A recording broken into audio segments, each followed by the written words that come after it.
I stand squarely behind my decision. After 20 years, I've learned the hard way that there was never a good time to withdraw U.S. forces. That's why we're still there. We were clear-eyed about the risks. We planned for every contingency, but I always promised the American people that I would be straight with you. The truth is, this did unfold more quickly than we had anticipated. So what's happened? Afghanistan political leaders gave up and fled the country.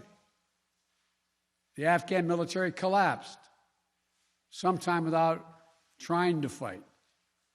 If anything, the developments of the past week reinforced that ending U.S. military involvement in Afghanistan now was the right decision. American troops cannot and should not be fighting in a war and dying in a war that Afghan forces are not willing to fight for themselves. We spent over $1 trillion. We trained and equipped an Afghan military force with some 300,000 strong.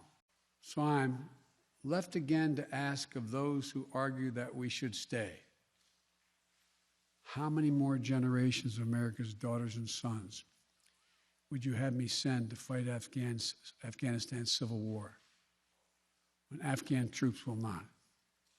How many more lives, American lives, is it worth? How many endless rows of headstones at Arlington National Cemetery? I'm clear on my answer. I will not repeat the mistakes we've made in the past. Mistake of staying and fighting indefinitely in a conflict that is not in the national interest of the United States, of doubling down on a civil war in a foreign country, of attempting to remake a country through the endless military deployments of U.S. forces. Those are the mistakes we cannot continue to repeat because we have significant vital interest in the world that we cannot afford to ignore. I also want to acknowledge how painful this is to so many of us.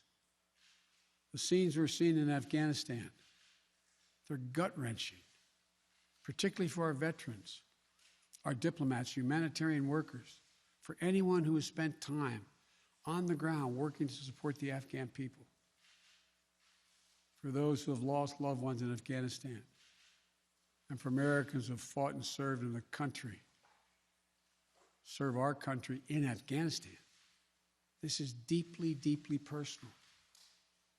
It is for me as well. I've worked on these issues as long as anyone.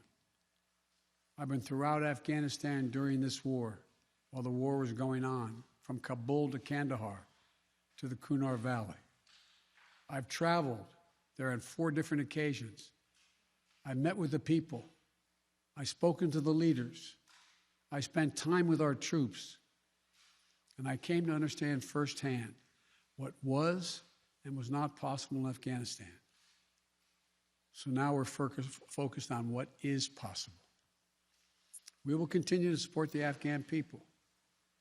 We will lead with our diplomacy, our international influence, and our humanitarian aid. We'll continue to push for regional diplomacy and engagement to prevent violence and instability. We'll continue to speak out for the basic rights of the Afghan people, of women and girls, just as we speak out all over the world. I've been clear that human rights must be the center of our foreign policy, not the periphery. But the way to do it is not through endless military deployments. It's with our diplomacy, our economic tools, and rallying the world to join us.